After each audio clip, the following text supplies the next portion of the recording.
I remember a story about Robert and his wife. It felt like I was looking into a story that many people silently carry, but few dare to speak about. A story of living in daily fear of food, nuts, milk, gluten. For most, everyday parts of a diet, but for Robert, potential traps leading all the way to anaphylactic shock. It was as if I were a prisoner of my own body, Robert said. Every bite could be a threat. It wasn't just about food, it was about life itself. But then something shifted. He began therapy, where he gradually learned to understand the deeper connection between his allergies and his emotions. It wasn't an overnight miracle, but within a few months he noticed his reactions growing weaker. No swelling, no suffocating feelings, and most importantly, no fear. Unlocking the unconscious. Robert's key realization? Understanding the so-called unconscious connection.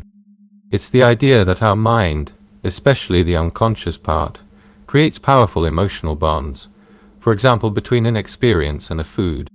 Trauma, anxiety, or even childhood fear may be stored deep in the system and later translated into a physical reaction. I began to notice that my allergies were more than just physical responses.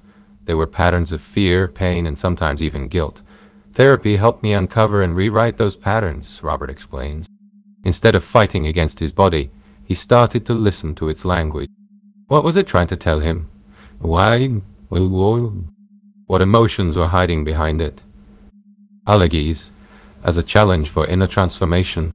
Robert's story is not a call to ignore medicine, but it is an invitation to look deeper into why the body reacts the way it does, and most importantly, to see that something can be done about it.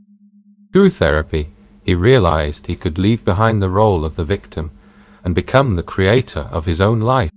He began to explore his inner settings, emotions, and unspoken fears, and he began to feel free. It wasn't about declaring, "Now I'm cured." It was about ending the war with myself. Could this work for you? When lying here? Maybe yes, maybe not. What? But if you struggle with chronic food allergies, it can be worthwhile to explore your mind alongside the physical solutions, doctors, tests, diet. What was your first experience with that specific food? Was there stress, tension, or fear involved?